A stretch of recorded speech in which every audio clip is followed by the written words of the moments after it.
All right, it's the end of the week. Volatility plagued Dalal Street this week. The markets ended the week very mixed, largely flat, you'd have to say. The sensex ended lower, the nifty ended flat, while the mid-caps outperformed, gaining over 2%. Hello and welcome to the Editors Roundtable. Today we put the spotlight on new age tech companies that had a smooth run this week. Pharma companies and the third quarter performance. We also take stock of the FII flows into Dalal Street. Today, I have editors with me, Ekta, Nigel and Nimesh. Guys, it was really quiet, this week. Not too much happened, but still felt like a tiring week. Understatement, I believe. Bank Nifty is up just 5 points or 10 points. Yeah. It's crazy, just 10 points moving the whole week. You can't be as flat as what it can be. It was very, very tough. Better. The mid-caps did better. There was more, and unless you're, looking at specific stocks and corporate groups. And I think this time it's the post-budget lull. Yeah. It's the post-earning season lull. Everyone's just taking a break, right? I thought everyone, last week when we were on the Editors Roundtable, everyone said it's a tiring week and we're going to relax. But I think this week was even more tiring. Yeah, absolutely fact out. Looking forward to the weekend. It's called age, Nigel. It's called age. That's what I didn't want to get there. It's also the end of earnings season. I can't even count the number of companies coming out in the next couple of days. So you know what? A lot of things happened this week, right? So for one, of course, we consolidated in a very tight range. So by the end of the week, the Nifty was down just 0.3%, as Nimesh was also pointing out. But there is a 100-day moving average at which there's a bit of resistance for the index. So the 17,943 level is a bit of a hurdle for the index on the upside. And there's no real trigger which can take the market either way. At least that's the sense that you're getting. One thing is for sure that the market was ready to punish a lot of weak earnings this week. So whether it's Tata Steel, which was down 10% this week, Bharti Airtel, Divi's Laboratories were all the big losers of the week. And the Adani Group stocks, of course, they were in the news for all the right and wrong reasons. But by the end of the week, there was a bit of a recovery in the stock. So Adani Ports was up 17% this week. Adani Enterprises was up 17% as well. So these were the big highlights. But, you get a sense that there's no real trigger for the market which can take it out of the range. True. Largely, we're stuck in that band. That's right, Sonal. And actually, a lot of people expected earnings will be a big trigger, but that's turned out to be a very mixed reaction, so to speak, across the board, whether it's banks, pharma, financial. It's been like a very mixed reaction as far as the earnings are concerned. From a market point of view this week, we all spoke about being a flattish market. Nifty, Bank Nifty, all were pretty much flat. The big talking point was the Adani saga, and it continues to boil down.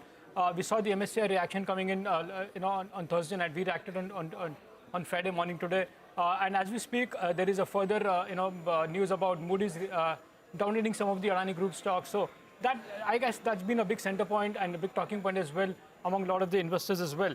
As I said, earnings to the reaction to earnings were quite mixed. The other important point to track would be the FI activity. That's to some extent a bit positive for us because there is no big selling coming in from the larger FIs. Though there is no big buying coming in, but the selling intensity has definitely lowered in this week. That's the overall feedback. I guess from a Q point of view, both the rate action, both globally and locally, will be very important. A lot of economists were expecting that this will be the fag end of the rate hike. But after the hawkish stance by the RBI this week, looks like April could be another rate hike in India as well. And that could be the trend in global markets as well. So I think rates will be very important to track going forward. But the good part from this week was, despite all the noise about Adani Group, the FIs have done slightly buyers or at least less selling from the FIs in this week. Well, Nimesh, Ekta as well as Sonia, it was like a test match. You play for 5 days and you don't score anything much because what you started the week, you ended the week as well. But it was a far better week, and I'll tell you why. Because the Indian markets, after being slow starters, at the start of 2023, well, they were relative outperformers for the week, and that was good news because if you compare the Indian markets' performance, compare it with what the developed markets did, or even compare it with a couple of those Asian markets, well, we were relatively better, or we were more or less in line. Remember, year to date, we are still underperformers, and portfolios felt good because the mid cap and the small cap indices, they were up between 1.5% to around 2% odd. So that's why portfolios did well. But we've been talking about the FI flows, and the outflows have cooled down a little bit. So that's encouraging, actually. But in the past month, that's for January, we have the data that's come out on NSDL, and they net sold close to $3.5 billion. And out of the 14 big sectors, 10 out of the 14, well, there were outflows. Which sectors saw the maximum outflows? Well, banks, obviously, they came in for a harder knock. Oil and gas as well as FMCG, the outflow numbers up for you on the screen. But there are some select sectors that actually saw inflows, even in a month where the FIs did sell. Whether it was metals, cements, as well as autos. So make a quick point on metals. One observation is that for the past month, well, the inflows are more than $500 million. That's the best that we saw all the way since April 2022. In terms of other sectors that are getting a good amount of inflows, and there were some sectors like cement as well as pharma, well, they have seen inflows for 7 straight months in January 2023 itself, and that's between $1 billion to around $1.5 billion. So that as well is positive. And finally, capital goods. For the last many months, close to around 8 months, I think we had positive inflows. Well, they took a bit of a break in the month of January. So that's really the broad flow picture. The FI sold less, and I think the bulls will be quite happy looking at that. But let's see whether or not that can turn around to some extent. Sonia. All right, thanks a lot for that. So let's see what happens in the week to come, whether the bulls continue their love affair with the market or not. It is incidentally Valentine's Day next week as well, right, on 14th. So whether the bulls have their love affair with the market, only time will tell, I guess. And not to mention that on the 14th of Feb, we have the US Jan CPI data, which is out. The CPI data. The CPI data is So something. let's see whether that romance is going to continue or not. I'm all talking about romance, and then Ekta is like hit it out of the park with the macro data. Okay, guys, let me also tell you about what the market had a love affair with this week, right? It was a new age tech companies. So all of them came back in a big way. Paytm was the biggest mover this week, up 26%. PB Fintech was up 21%. Zomato was up 10%, and Nykaa as well was up 10%. In case you missed the key headlines, Paytm was really the one that rose to a 4-month high in terms of a stock performance. There was a double upgrade that came in from Macquarie on the back of good set of numbers.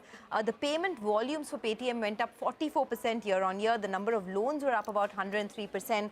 For Zomato, although the stock moved, the numbers were not that good. It still reported a net loss of 346 crores versus a loss of 250 crores quarter on quarter. So on the bottom line, the losses have actually gone up. It's the food delivery business that improved for Zomato, so that was a good thing. And the gross order value saw a very small growth of just about 1%. But what are brokerages saying now? Citi actually has cut their target price on Zomato to 76 from 85. And Goldman Sachs says that there is near-term potential pressure that they're expecting on profitability because of the launch of Zomato Gold as well as the dark store expansion. But on Paytm, you have a lot of positive views coming through. Macquarie says there's a very visible change in the approach of the management to deliver profits. They say they're positively surprised on the distribution of the financial services. And Goldman Sachs says that profitability is 3 quarters ahead of the guidance. So perhaps, that could mean maybe Paytm could see more of an upside in the weeks to come. The next stock to watch is Nykaa. It reports its numbers on Monday. So in terms of new age tech companies, that of course will be the place to watch. I think, Sonia, with the new age companies, the other thing is the flow of supply coming in, whether it's Nykaa, whether it's going to be, we saw what happened in Paytm.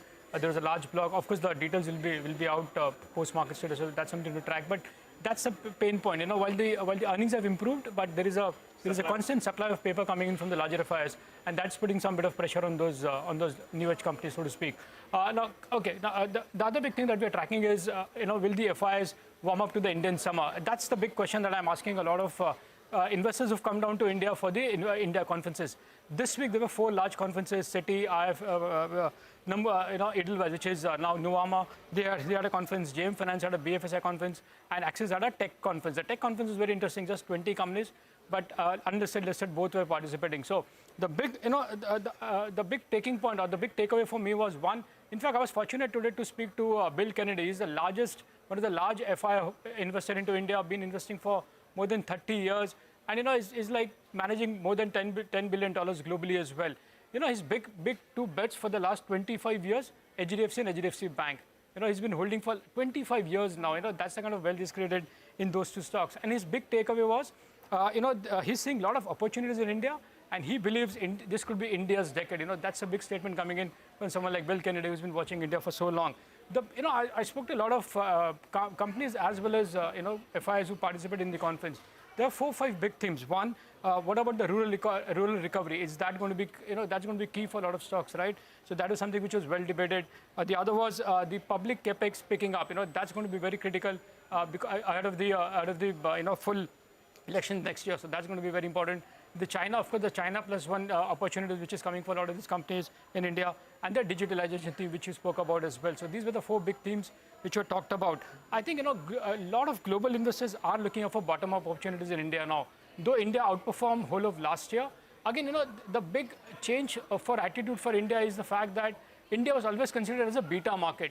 I think that's for the first time after a big outperformance last year, that image has changed for India. Now investors are looking at whether India can be an alpha market. Irrespective of what happens in global markets, can India continue to outperform? So that's been a big change in the attitude as well from the larger FIs. So that was a big talking point as well that I picked up from the investors who came to India for the first time. And of course, we all hear what Bill Kennedy has to say, but the big talking point, big key takeaway from him was, will this be India's decade? And he believes this could be India's big decade. I think, and Bill ke muh mein wo ghee shakar. We keep our SIPs going and participate in this big rally, which is going to be the decade for India then. Absolutely. Fabulous. Everyone be like Bill. 20 years back, he invested in HDFC and HDFC Bank and stayed put. Stay put. I think that's a big message. Stay put. Absolutely. Well, I think it's time for the doctor's check, right? A lot of pharma companies came out, Ekta. You've had a very, very busy week.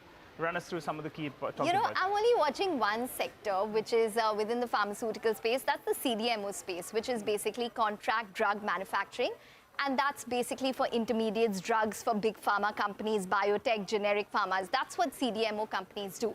Now, which are these companies that I'm talking about? Divi's Labs, Gland Pharma, Loris Labs, Piramal Pharma, all of these companies released numbers just in the past couple of weeks, last 2 weeks odd. A couple of key takeaways because all of them disappointed with numbers, and I'll come to that. Now remember that all of them have different models when it comes to CDMO, but there were a couple of common takeaways. For example, there is price pressure in one of their key markets, which is basically the US. There is delayed decision making by bigger pharma companies at this point in time. There is some delayed payments that a couple of these companies are facing at this point, and there is a loss of key opportunities. Now we're talking about Molnupiravir, which was a big opportunity for Divi's Labs, or Paxlovid. Both of these are COVID-19 drugs by Merck and Pfizer respectively. Paxlovid for Loris Labs. So there has been a loss in opportunity as well. And there is an overall increase in raw material as well as input costs. Numbers have been impacted. Divi's Labs, it came in at a margin at a historical low. Gland Pharma, core markets, which is 70% of their business, was down 11%.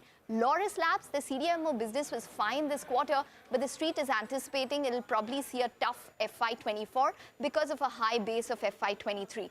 Piramal Pharma, the big disappointment. Margins at 5.1%, loss at around 90 odd crores. Stocks have corrected from their 52-week highs. Divi's is down 39%, Gland is down over 60%, Loris is down around 45%, Piramal Pharma is down over 50%. And valuations, as you can see on the screen soon enough, is that they've also halved quite significantly for all of these CDMO companies. Is there any optimism? Yes, maybe. Challenges are probably likely to persist for the next 6 odd months, but there is structural demand in place at this point in time. If they get past that, there are also individual issues that companies have to solve. For example, Piramal Pharma has issues with regards to net debt, which is at over 4,000 odd crores. And Gland Pharma, there's always speculation with regards to the promoter and what their plans would be on the long term. So these are a couple of larger issues to watch out within the entire CDMO space in pharmaceuticals. Okay, Ekta, thanks a lot for that. Well, let's slip into a quick break. On the other side of the break, we have a guest joining us. Pramod Gubbi of Marcellus Investment Managers will join in to help us prep for the week to come. Stay tuned. Welcome back. Thanks for staying with us on Editors Roundtable, where we're rounding up the week. It's been a week of consolidation, of course. Now we have the budget behind us. We have the interest rate cycle. Perhaps it's the end of that. So let's see how markets are being approached. Pramod Gubbi is joining in. He's the co-founder of Marcellus Investment Managers. Pramod, thanks for being with us. That's the big question. Most investors globally and locally believe that the worst of the rate tightening cycle is now behind us. If that is the case, do you think the Indian markets are moving upwards or trending higher as we move along? Well, I mean, what happens in the short term is beyond our purview. But if you take a 3 to 5 year view, I think we position very strongly, both from an economic standpoint as well as from a market standpoint. The economy, as we know, we've been waiting for a capex cycle. We are perhaps at the beginning of that cycle. We've also seen the credit cycle pick up again. These are very early days.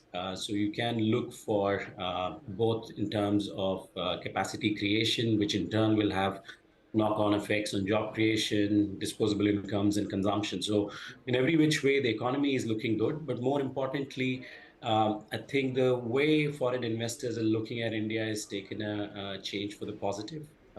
Clearly, India looking, foreign investors are looking at India in brighter light, given what's happened elsewhere as well. To that extent, we can expect this economic growth or recovery to attract that capital, which in turn should Yes. keep the markets in good show for the next 3 to 5 years. All right. Hi, Pramod. This is Nigel on this side. Pramod, in the 3 to 5 year period, obviously India is finding some preference, and some moves in the near term they work in your favor, some don't. Now, I think y'all had exited or lightened your position on ITC, and I think y'all had loaded up further on into HDFC Life. In the near term, it doesn't seem to be working out, but there will be some rationale out there. So, give us your take, particularly post the recent changes in the life insurance space. Yeah, absolutely. Of course, when you're managing a portfolio, the whole idea of managing a portfolio is to diversify. Not all bets work out.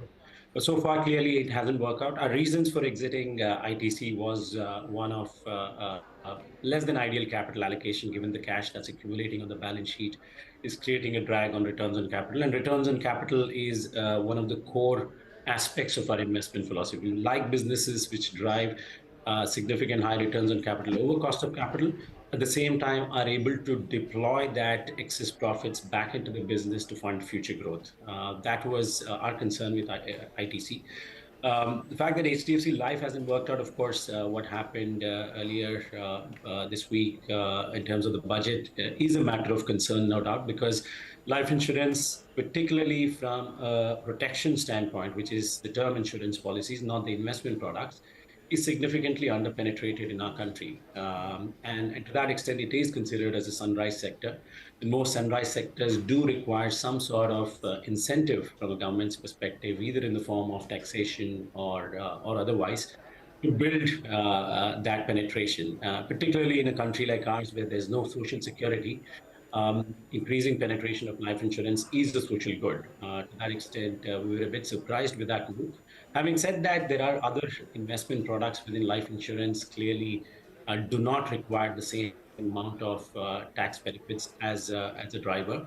But given this level of underpenetration, we reckon there's plenty of growth. We do require increased awareness amongst consumers to buy protection and protect their family's future should something untoward happen to the breadwinner in the family. But you do require some push or nudge from the government in the form of incentives. So we're quite positive on that aspect of the life insurance sector. All right. Pramod, I wanted your thoughts with regards to the entire PSU banking space. That was a clear outperformer in the previous year. Now there are fears that maybe there could be chinks in the armor when it comes to asset quality. Would you be as bullish in terms of the PSU banking space as investors were in the previous year? And do you think that threat on asset quality could probably be a formidable one?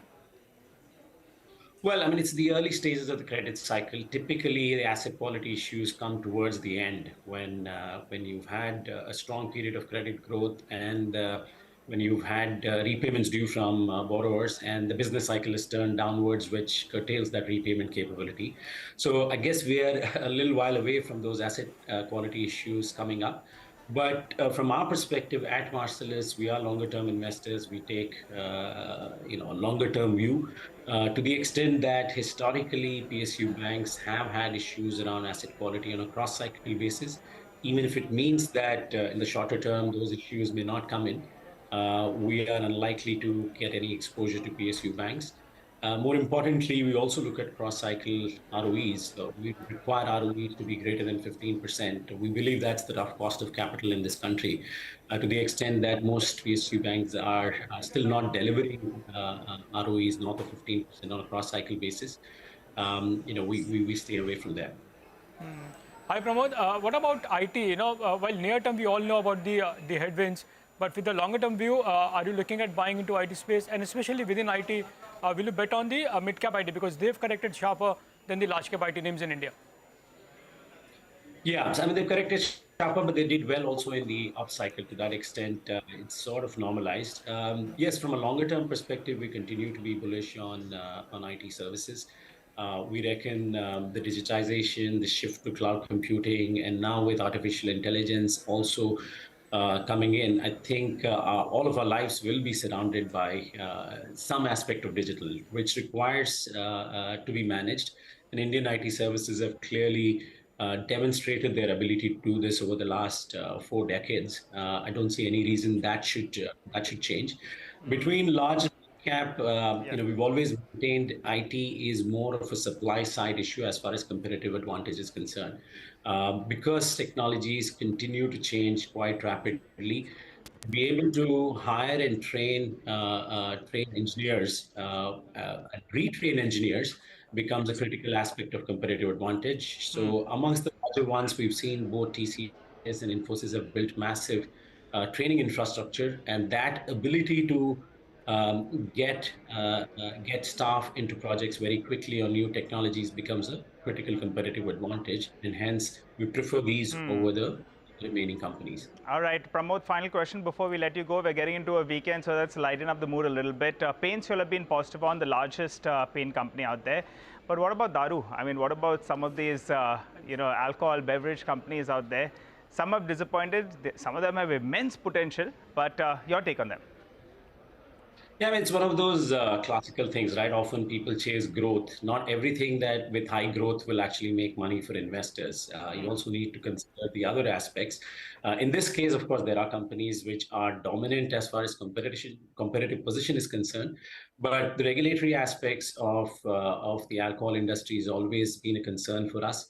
Where the value gets captured, whether at the company end or the taxman's end, is always a bit of concern when it comes to heavily regulated industries like this. To that extent, we've stayed away. Sure. But otherwise, there are some very fabulous companies with very strong brands and competitive position. But yeah, the government and the regulatory interference is something that has made us wary about it. Okay, time to perhaps go and sample those strong brands, right? With the weekend coming up. Thanks a lot for joining in and have a great weekend. And folks, thanks for watching Editors Roundtable. Any weekend plans that you guys have? I don't have any plans. No. Sorry. Have a lot of earnings. Consumption story. I think you should do something for UBL. Yeah? Participating in the I was consumption shocked story. this morning when they said that it was a disappointing set. I said, we didn't do Worst enough. quarter worst quarter in almost like 2 years now. Maybe it was the winters. Okay, guys, take one for the team. Come on, you can. Well, with that, it's a wrap on this edition of Editors Roundtable. Thanks a lot for watching. Have a good one.